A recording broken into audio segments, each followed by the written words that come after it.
Good morning, good afternoon, and good day wherever you may be joining us from. Welcome to another edition of the Digital Download, the longest running weekly business talk show on LinkedIn Live, now globally syndicated on TuneIn Radio through IBGR, the world's #1 business talk, news, and strategy radio network. Today, we're discussing how AI and leadership drive business growth. We have a special guest, Arnaud Lucas, to help us with the discussion. A CTO and VP of engineering at Wanderoo, Arnaud's hands-on experience in scaling teams, leveraging data, and driving innovation offers valuable lessons for anyone looking to thrive in a tech-driven landscape. But before we bring him on, let's go around the set and introduce everyone. And while we're doing that, why don't you in the audience reach out to a friend? Ping them, have them join us. We strive to make the digital download an interactive experience, and audience participation is highly encouraged. Right. So with that, introductions. Bertrand, would you kick us off, please? Sure. My name is Bertrand Odillo, and I have to say, I'm the founder and managing partner of tous, and co, working with customers to generate more conversations. And I'm very happy to be here today because we will be two French native in that call, and I'm so glad. That doesn't happen very often. So. Très bien. Great, thank you. Three? I thought he said two. Thank you, Bertrand. Tracy. Good morning, everyone. Tracy Borson, founder of TLB Coaching and Events, where we care about marketing that works for businesses, not just marketing to do marketing. Proud partner of DLA Ignite. And I'm too really excited because I'll tell you, there's a lot of talk about AI and marketing, and most of it's not useful. So I'm super happy to have a good focused conversation on how it can be beneficial today. Excellent. Thank you very much. Adam. Hello, everybody. I'm co-founder of DLA Ignite, and a conversation about AI is always welcome. So I'm looking forward to this. Excellent. Thank you. And Tim. Thank you. Welcome, everybody. Tim Hughes. I'm the CEO and co-founder of DLA Ignite, famous for writing the book, Social Selling Techniques to Influence Buyers and Changemakers. And as Adam said, any discussion on AI, I think, is excellent because I think there's always something that we can learn. Absolutely. And myself, I am Rob Durant. I am the founder of Flywheel Results. We help startups scale. And I, too, am a proud DLA Ignite partner. As I said, this week on the Digital Download, we'll speak with Arnaud Lucas. With a track record of transforming organizations and driving exponential growth through AI and innovation, Arnaud brings unique insights on how technology can create scalable solutions and build high-performing teams. Let's bring him on. Arnaud, good morning and welcome. Bonjour. Thank you for having me here. Absolutely. Arnaud, let's start by having you tell us a little bit more about you, your background, and what led you to where you are today. So, as you can hear from my accent, I'm originally from France, as Bertrand suggested. But I've been living in the US for 26 years, so it has been a while. First 8 years in Texas, showed up there to follow my love, I guess, my wife now. And then when she was done with her studies, moved to Boston, effectively, where I've been for the last 18 years. And so, as you mentioned, I'm a CTO/VP of engineering. I like to lead and inspire high-growth, technology-first organizations and customer focus to really kind of solve customer problems. I use technology as a tool more than anything else. And yeah, I like to create high-trust, high-performing teams. I like to match strategic ambitions to technological execution and whatever that means. So that's me. Excellent. Thank you. So let's start with a foundational question. Mm-hmm. How can leaders align AI strategy with business goals? So that's the thing. Like, AI is a tool, right? And by the way, AI is not new. Like, my minor was actually in AI, so it was a while back. Generative AI, I think, which is the newer concept, of AI. It's still a tool, right? And I think people kind of confuse that a bit, where there is an expectation that every company should be using Gen AI at this point. Right? There is an expectation by the market, by the investors. And I think this expectation is because, contrary to the previous waves of technology like crypto and blockchain, is more like there is AI or Gen AI is such a tool that can be used in different contexts, and every company should be able to use it. Now, I understand that expectation, right? If you cannot do Gen AI, it means that you're not innovative enough, right? That's kind of the reasoning behind it. The problem with that is that when you look in the reality of things, is that there are really two main use cases of AI, right? There is the co-pilot use cases, which is you use AI as a way to help you do your job. And to some extent, companies have little say about that. I will argue that employees may just use AI without even companies knowing about it. So strictly speaking, I'm sure that every company out there is actually using Gen AI in some ways, but they may not know it. The other use case is more like be able to integrate Gen AI as a tool into your product, right? What you are selling to your customers. That becomes way more complicated because companies today have created a lot of prototypes, right? They have saying, oh, well, we can have a chatbot for our customer service. We can do this and we can do that. Like there are plenty of places where Gen AI seems like a good idea. And to create this prototype is actually not that hard, right? You take a model, you feed it with some of your proprietary data. In some way, you can do RAG, you can do fine tuning, you can do all your own training altogether. And from that, you're like, okay, let's ask questions, get answers, everything's good, extract insights. And the problem is not that, right? Because it's a tool, it works well most of the time. The problems are the hallucinations. And because of the hallucination, that's what prevents companies from going to production with these tools in a lot of cases. Like people are doing a lot of prototyping right now, but not that many are actually making it into production. And I think that's the biggest hurdle, right? Is how do you mitigate hallucinations? How you're able to effectively make it so that you don't create more risk for your organization and you create that liability even for your organization with AI doing some crazy stuff, because now you have this autonomous thing that at the end of it doesn't really think. Right? That's not what Gen AI does. It doesn't do any reasoning. It only tries to guess what's the next token in a string of tokens. So I think that's the tough part. So I do believe that ultimately it's all about trying it out and see where it can help. I will argue that at first you want to use an approach called as responsible AI, which is effectively that you don't trust AI. Right? So usually that means that you have a human in the loop, or you have some other ways to check that whatever AI is doing is right, instead of exposing directly the output, if you want, of anything AI directly to your customer. Right? I think for me that's the biggest thing for now that a company should be considering.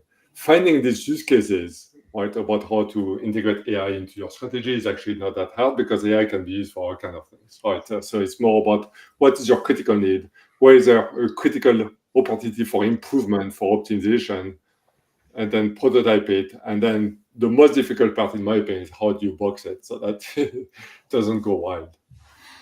So you spoke about AI hallucinations, where AI misinterprets the landscape and it goes down a path which is inappropriate or fundamentally wrong. Yes. I have not tried, we as a business have not tried to package up AI and sell it to customers. But from an observational perspective, when I look at most human beings, they want to be lazy.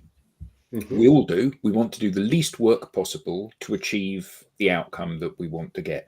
And AI seems like a perfect tool to enable us to do this, whether that's writing something that you're not confident writing or you haven't got time to write, or automating a marketing process, or whatever it may be.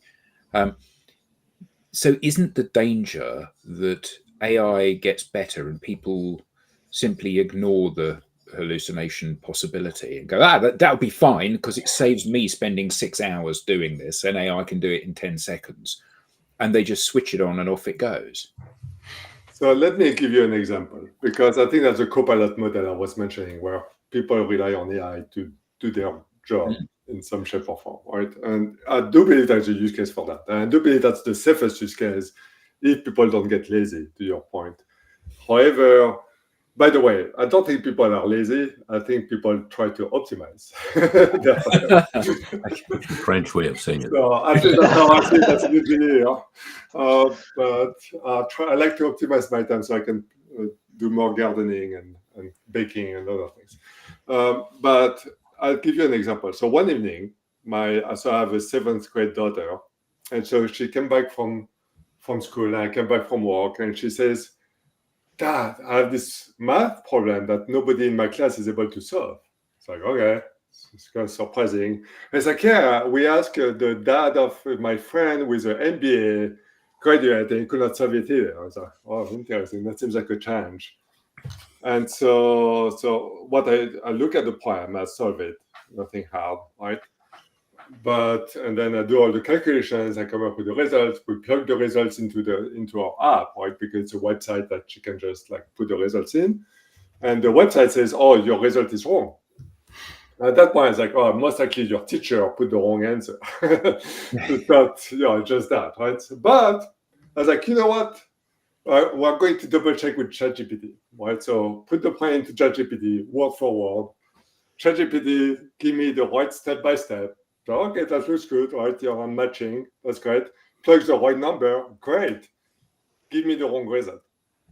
And no, that's not surprising because math, ChatGPT or any generative AI doesn't do math. So expecting it to do math is a plan. But a lot of people don't know that, especially one of my daughter's friend so I double check my number just to, and say, oh, no, I'm right, ChatGPT is wrong, great. But one of my daughter's friends started saying, oh, well, I found the right answer. This is the right answer. And that's exactly the answer that ChatGPT gave. And she was saying, oh, this is the right answer. I'm sure of it.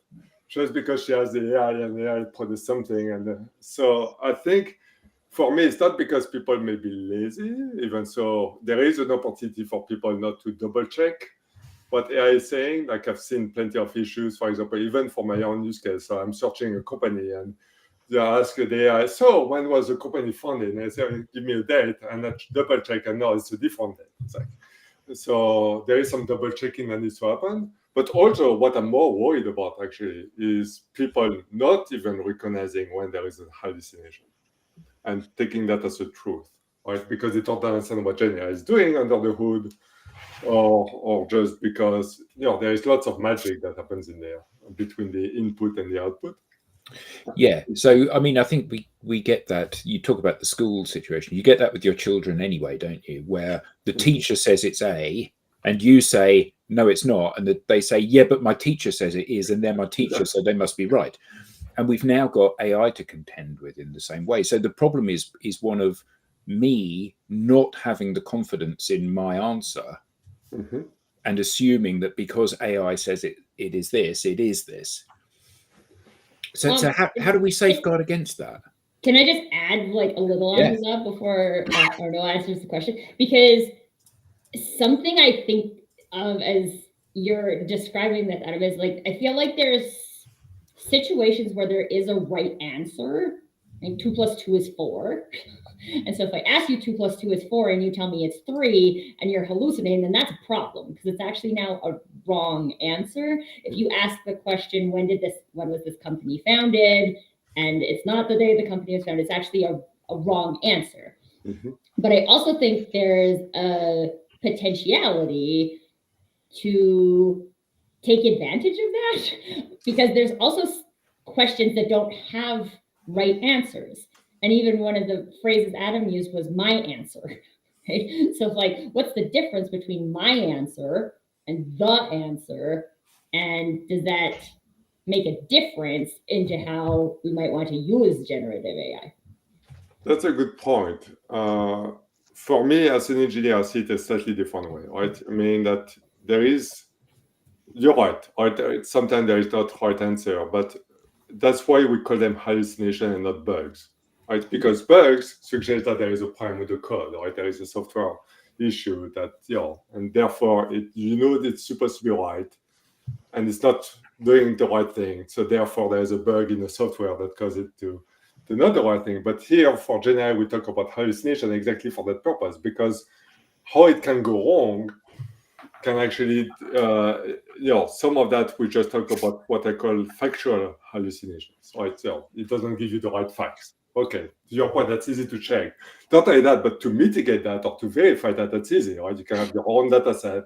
You can say, okay, Gen AI, give me this. Is it right? No, okay, well, wrong.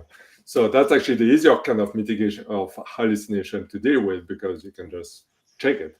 But there are other kind of hallucinations. Another case, logical hallucination, which is funny that it's even called a hallucination because Gen AI is not logical. So it's like okay, that's an interesting kind of bug for something that's not what it does. And then there is contextual hallucination. I think that's what you're getting into, which is when the model generates an output that conflicts with the provided instructions or context, right? So where you ask for something and, you may not have given everything there should be about that thing. And therefore, the model tries to do its best to guess what should come next, but it goes in the wrong direction. And so in that case, the question is that there is nothing wrong or right about it. It's just the way it is. And it's a very subjective understanding from your side. Oh, you gave me the wrong answer. But maybe maybe it's the user error, or the user was wrong. So I think that's that. And in that case, to your point, what the tool generates is perfectly valid. And it's just that it doesn't meet your expectations. And then the question is how to make sure, that's where things like prompt engineering is one use case where you kind of massage your prompt to get to the right answer that you're expecting. We have a few comments from the audience. First, Andrew Slesser checking in and says, for those who wonder why all the presenters wave at my message, it's that I wave back to them. This interaction shows the power of social media. Andrew, it's always good to see you. And Rob Turrell shares with us, if anyone watches the UK program, is it QI or Key? QI would question everything we were originally taught. We are also learning from different biases too, from history. Good point there. So there is a case to be made for your fact and my fact. But I don't think that applies to some absolutes like 2 + 2. So, but then where does it apply and where does it not apply? I'm sorry, you wanted the philosophical show? That's I think it was a business show. I feel like there's a lot of philosophical stuff happening in the world of AI. Just saying. You're not wrong. So I've got a question. So the thing about it, the show's about AI and leadership, and what I'm interested in is what should the leadership be doing about AI? Because I think that probably a lot of it's a bit like social media. A lot of the employees will be able to access social media, and even if you block it on desktops, they'll still access it through mobile. And so AI will have seeped into an organization, whether the leadership like it or not.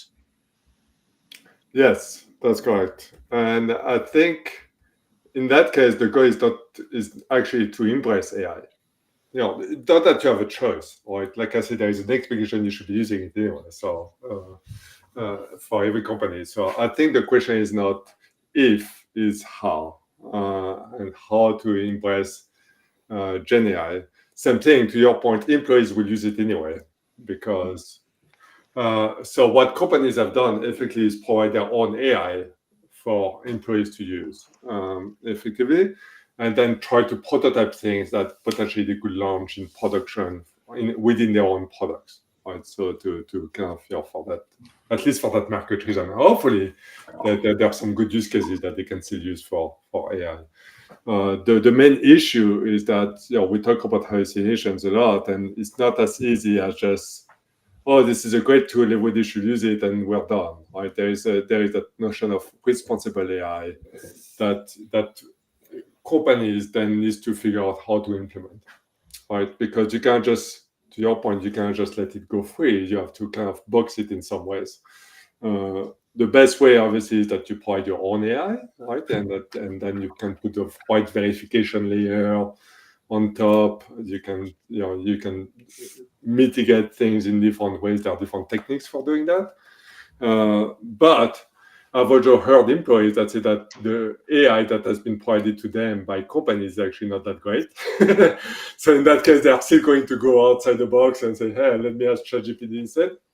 The problem with using tools like ChatGPT, there are multiple issues, right? One is that ChatGPT is meant, just focus on ChatGPT, but it can be Claude, it can be Gemini.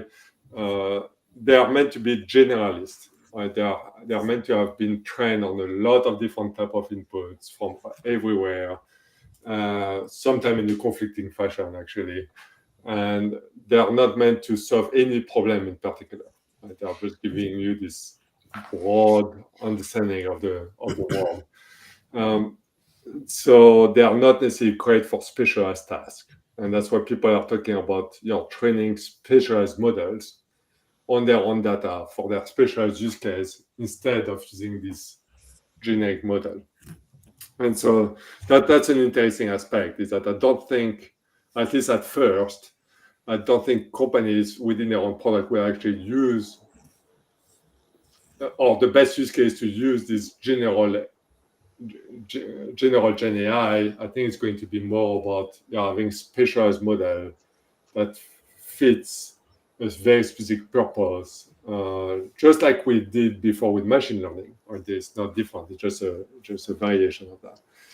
For their own employees, the question becomes, what do you let the employees do and what you don't let the employee do? And I think that's a hard topic, right? In a lot of companies, I think that they just let it go free. The problem with that is more like ChatGPT or any kind of general AI like this.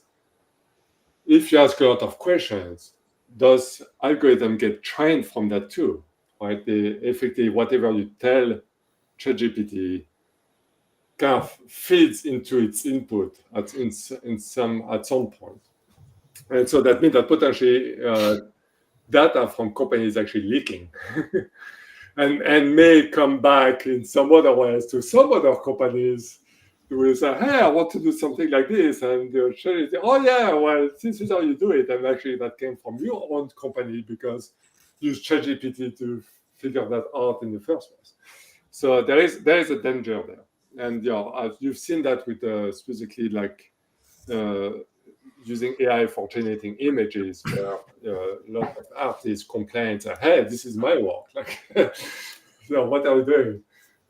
Because ultimately, AI is very good at repackaging, right? Knowledge, and be able to implement that and be able to give you that as an output in a slightly different fashion. So I think that's the part that you need to be very concerned about, is how do you protect your data? So Arnaud, with everything we've said so far, and given the caution that we should all take around this, the usage of this, and I'm actually quite interested in your views on how, as a leader, you should actually behave. Do you consider this an experiment? Do you consider, which seems to be the case, right? And because of the promise of productivity gains, releasing more time, the good old bullet points on innovation. Do Do you have a framework, or what's your take on this? So yes, I do have a framework. I don't know if you are aware of the tech radar, right? So it's kind of this target thingy, and you have technologies on the outside of the target, and then as the technology gets proven and gets more and more used in the organization, they go into the middle of the target, right? And then when they become obsolete, they come out of the target. But that's what the tech radar is, right? You put things on hold, you trial them, so there are different stages. And for me, my framework is that where does GenAI fit into that? And for me, it's in trial mode, meaning that you have some use cases that you're prototyping with, and potentially you are even using it more as that co-pilot notion of helping you, but it's not in production yet. It's not authorized for use across the organization, right? So you're not at that stage yet, right? It hasn't been proven as a thing you can just say, oh yes, it worked perfectly in production for this and this use case. Therefore, now every team in every part of the company can make use of it.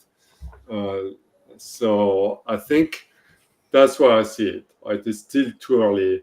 I do believe there is opportunity obviously for the models to improve as well, because right now that on a daily basis I see hallucinations. Right? It's not just once in a while. No, it's very common. So I will argue that we're not in that proven middle of the target space yet with generative AI. Now, can we be? Yes, but we're not there yet. Well, clearly, as a daily user, what I can say is that the same question doesn't get the same answer, which if you ask twice the same question, you may not get the same answer, which is kind of disturbing for someone who's been spending 30 years in IT. When you are kind of, trying to the point that if you ask twice the same question, you should get the same answer. Now, I don't know yet if it's a challenge, but or maybe I'm just using it, in some areas where I should be still doing things differently. So I do agree that there's a learning curve basically. But I would assume that if you've got you lead an organization of 100,000, 10,000 people. And you're still looking for efficiency gains, for instance, or you're sold on that promise. That must be still a challenge to say, well, it's not yet ready, and at the same time, I see my competition is actually using it. So it's kind of a race, like on every innovation. So just food for thoughts on this, and maybe brilliant ideas that you could have and share.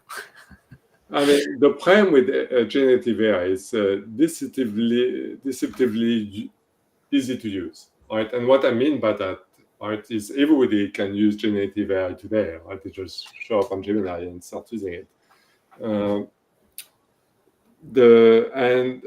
It's like, I have my nemesis, which is plastic wrappers. Right? You get your package. And you're trying to open something like I was baking a cake from the cranberry sauce left over from Thanksgiving, and so I had this vanilla extract. I was trying to open it, and there's this little plastic wrapper on top, and it took me like 15 minutes to open that plastic wrapper because they are supposed to be an easy to use way to open it. I could not open it, so finally I took some scissors and then went at it. And I feel like it's the same thing with generative AI, right? It's easy to use until it's not, and that's the issue, is to figure out that 15%, and making sure that doesn't going to bite you back effectively. So I agree that ultimately the cat is out of the bag, contrary to other technologies before. There is even with other technology, there is a place for it, and I believe that place would be wild and wide, meaning that it's going to be across different industries, doing different things all over the place. The problem is that right now is kind of a Wild West, right? So we're still trying to figure out where it can probably be used and how. Right, and that's why you have so many startups doing generative AI, and it's because people are still trying to figure out what the best use for those tools. Everybody claiming that this is going to be fantastic to use it for this or for that, but people are still trying it out yet. So I agree it's a race, but I believe as well that you have to be careful. Right, the first to win the race is not necessarily may not be the best because of the liability and the risk that you're taking. So be careful about that. So here's something. So leadership needs to be aware of AI in its use, and needs to maybe champion AI within organizations. But I can see a potential problem here, and there are two strands to that. First is this idea of AI getting things wrong. So you Arnaud, said about hallucinations. Bertrand, you said you asked the same question twice and get two different answers. So that's potentially quite a big issue. And when I worked in a large organization, one of the things that amazed me was that the organization hired really good people, and then it treated the really good people like they were stupid. So it said, we're hiring you to do this job, but we will write a process or a set of KPIs that behave as if you know nothing about what it is you're doing. And the challenge here is certainly in large organizations that there's a real possibility that the leadership may not trust the people within the organization. And as a result of that, they will always believe that the AI or the electronic or the digital solution is the right answer, and that your answer as a mere human is the wrong answer. So how can leadership say, okay, here's how we want to use AI, but we need to, as you said, put humans above that? I mean, it comes down to making sure that organizations are, people are first in any organization. And they should be, right? To your point, if you're hiring the right people for the organizations, then people are first within the organization, right? They are the one that ultimately will deliver the impact that you want for the organization. Now, for me, that goes back to the notion of extreme ownership, right? So as a leader, you should have the mindset, kind of the attitude of leadership being like the single critical factor for the organization to fail or succeed, right? And what that means is that if mistakes are being made, if things change, sometimes without nothing that you did effectively, you have to take responsibility, right? You have to learn from your mistake and take action. And not that you want to do that, but effectively you want to bring that mindset not just for yourself, but you want to bring mindset to everybody else on the team. Effectively, like everybody should be an owner, everybody should be a leader, everybody should be owning and driving and leading something to have the best impact. I think that's what it comes down to, is that as a leader, you want to obviously, if something happens, you take responsibility. If their success is your team's responsibility now that they actually brought that success. And it's how do we delegate ownership at each and every level so that everybody kind of own that piece. And therefore, there needs to be some guardrails about how to use AI, for example, within that context. But each and every one of your employees should have should be empowered to use the tool as best as possible for their need. And as long as they understand the guardrails, and as long as they see that they should be able to experiment, they should be able to take risk, and so on. So for me, that's that, right? It's how to empower everybody in a company to be able to effectively experiment with the technology and see how best to use it. As a leader, what might those guardrails look like? What are you instituting, and how do those align with the broader business goals? So for small companies, usually there are not that many guardrails, to be perfectly honest. The biggest guardrail is more around if we really want to push something in production and expose AI directly or the AI output directly to our customers, right? That's where the guardrails usually kick in, because it's fine. Whatever we do internally is fine, but we're not too worried about it. But once it impacts our customers, that's where we have to be careful. In bigger companies, there is worries about data protection, which I think is a real worry with AI that you have to be careful about, right? So you can't just feed AI any data, any proprietary data, business data, PII, personally identified information, should be a big no-no, obviously. Like, you don't feed a list of customers to ChatGPT. That would be a very bad idea. So I think that's what some of the guardrails. Right? It's fine to use AI, but do it in a way that doesn't expose what would be considered critical data from your organization. I think for me, that's the main guardrails. And then from a customer standpoint, it's more the notion of hallucinations. How do you mitigate that? How do you verify that? So that you don't damage your brand because your Gen AI is doing something crazy.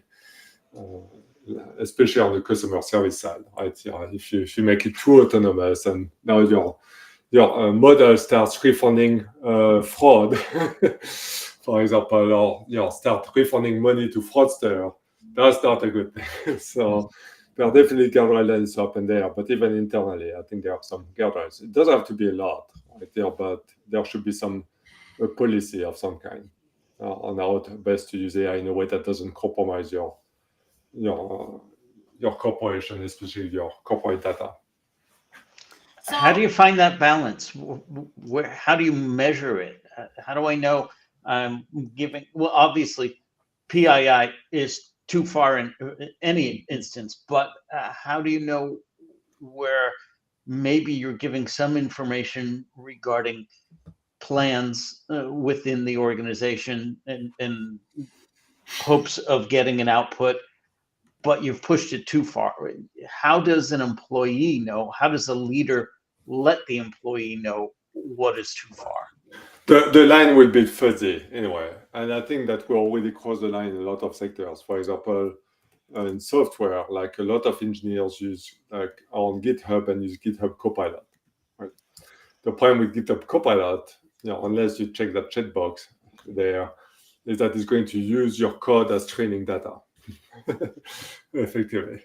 And you could argue that at least when you're a tech company, software is your blood, effectively. That's everything you are about. It's the software that you create. So if your software gets leaked in some ways, then you're already giving the keys of the house to somebody else. And companies are doing that already, right? So I do believe that the critical data for me, at least, and every company will have a different understanding there, but would be like any kind of numbers, PI, any kind of customer information that, because from a risk standpoint, like, if you have to comply with GDPR, other privacy frameworks, even in Massachusetts we have one, or the New York DFS 500 cyber rules, or any other thing like that, right? There is a need to understand where your data is, what is your critical data, where is it stored, and how you effectively retain that data. And once you start feeding that data into a ChatGPT, then you lose control, right? Because I don't know where this is going, effectively. So I think that's that, right? Anything that, any data that requires compliance, in my opinion, that's where the line is at this point. At least that's what I've seen. So I have a question based on, so Rob is sharing some information in the chat about the new EU AI Act.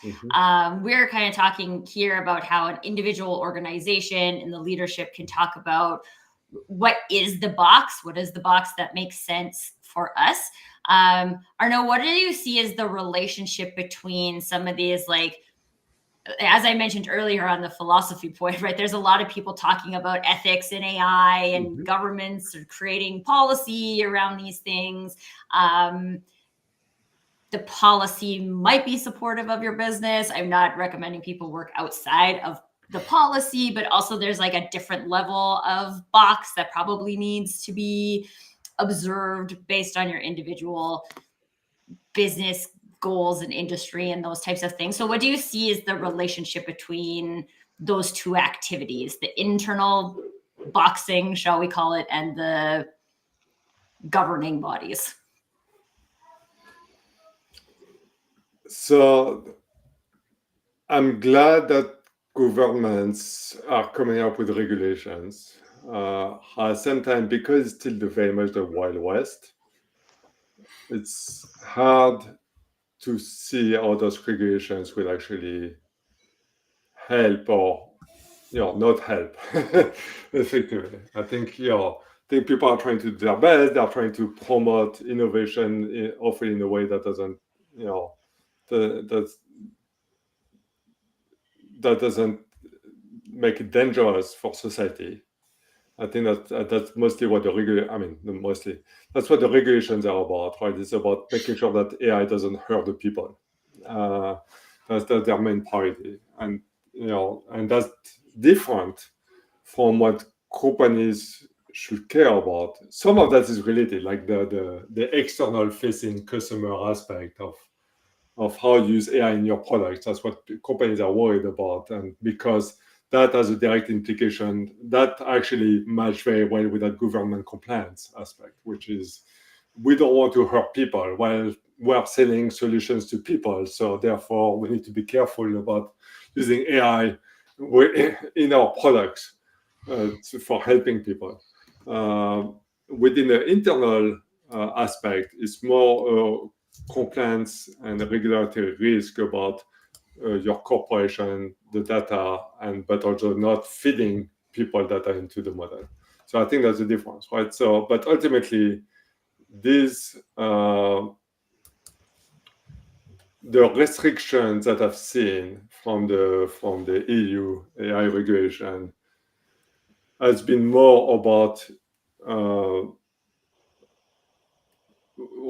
protecting the data of the people and making sure that there are use cases where AI is not appropriate because it's it kind of undermine the society in some ways, right? So in a way that potentially could be detrimental for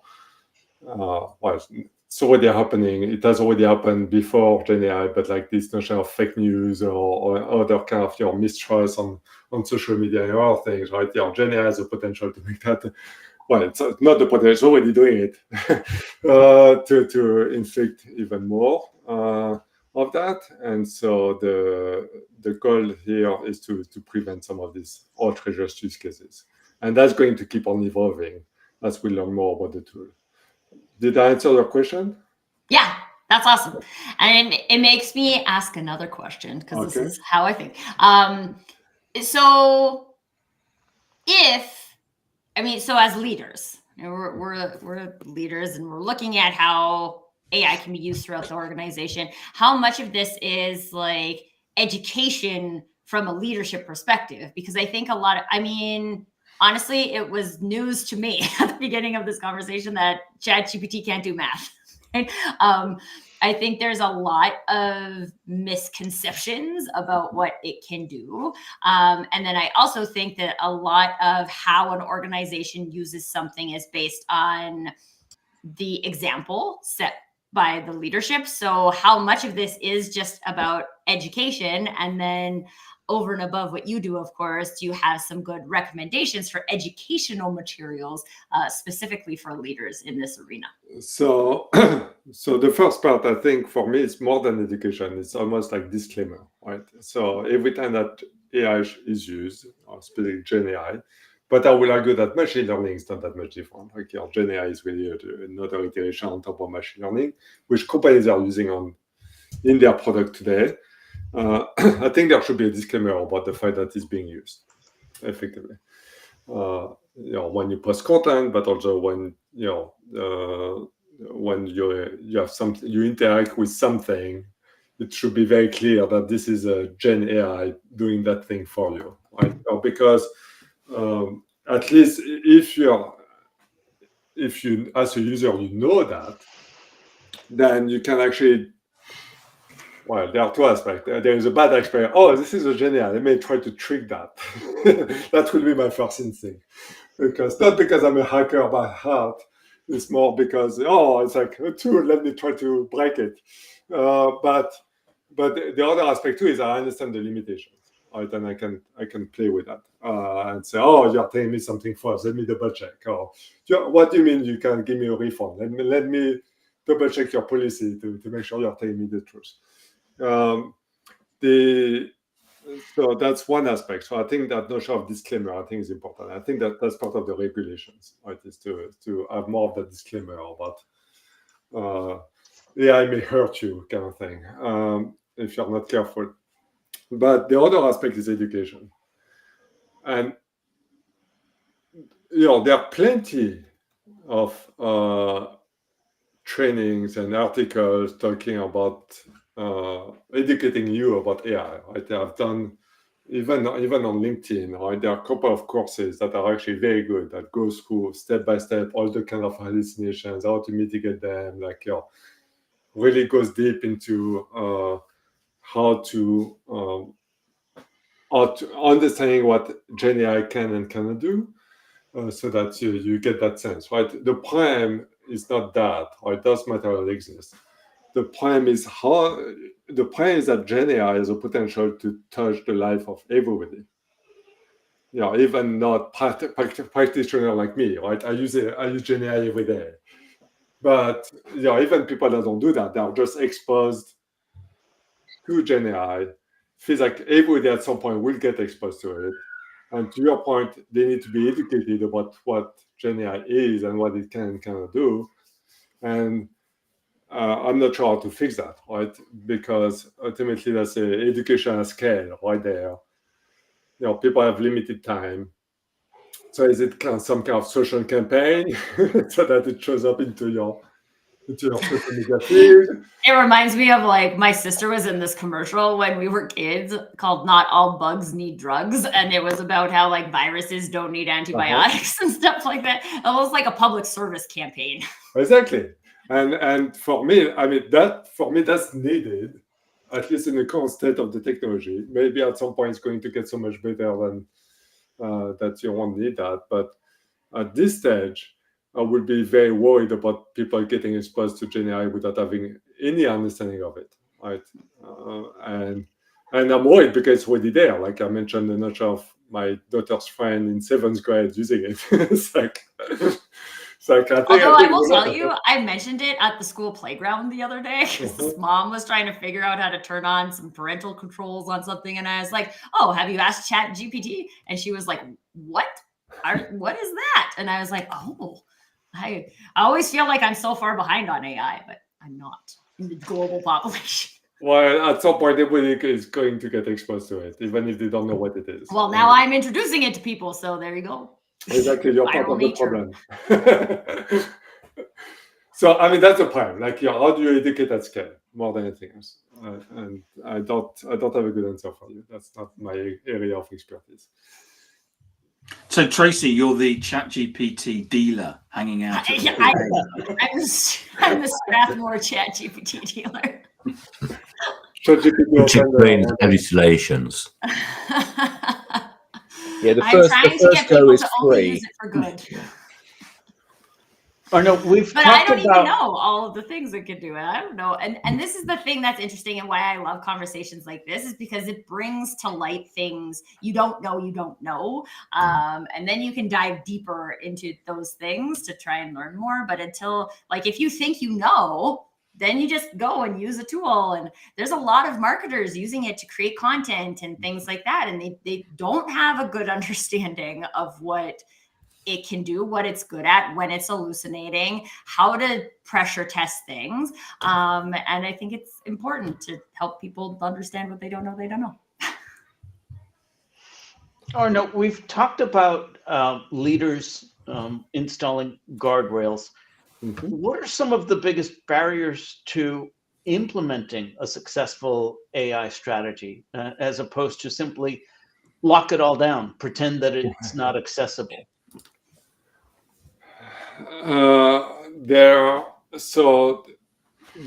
In my opinion, in order to use it successfully in any organization, you can't just use the vanilla use case. Or you can't just pop up a ChatGPT app and start putting prompts in there. Right? It's more involved than that, because you need to be able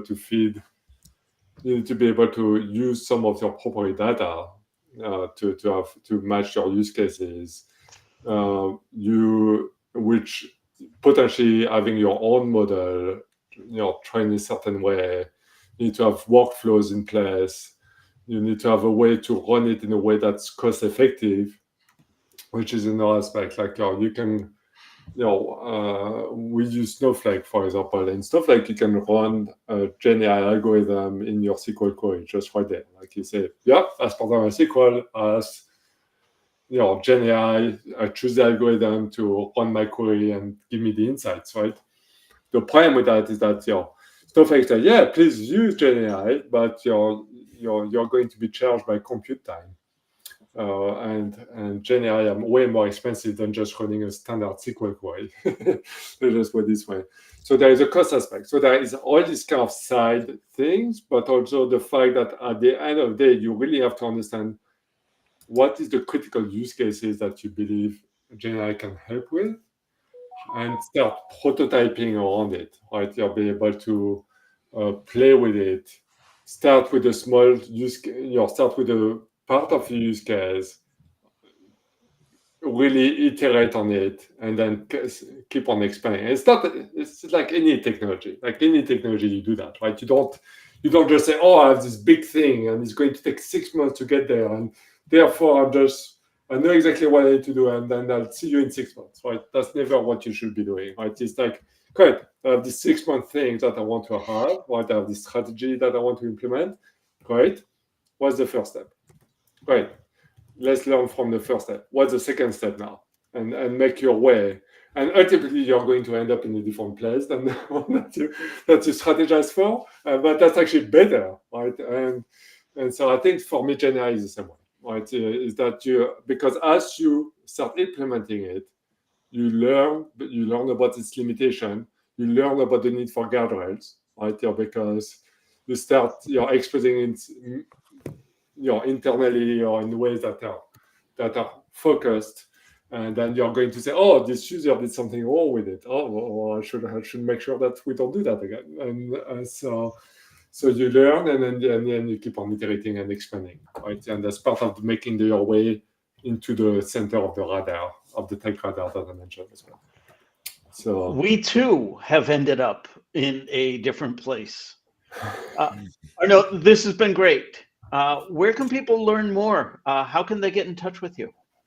So the best pattern I've been using for myself has been LinkedIn. So my LinkedIn profile by far is the best place. I'm actually planning to start publishing some articles about hallucinations next week. So it's a very timely topic for me, because that's what I've been focusing on writing the last couple of weeks. It's about that topic exactly, and the danger of GenAI, because people talk a lot about the promises, which they're there, or GenAI is here to stay. Now, I believe there is a bit of a bubble right now, but at some point that we will see what the real use cases are. But I'm more worried about what Tracy was mentioning, that people don't understand the limitations and how to deal with them. So that's something I want to write about. Excellent. We now have a newsletter. Don't miss an episode. Get show highlights, beyond the show insights, and reminders of upcoming episodes. You can scan the QR code on screen or visit us at digitaldownload.live/newsletter. On behalf of the panelists, to our guest, and to our audience, thank you all for making this another highly interactive and entertaining episode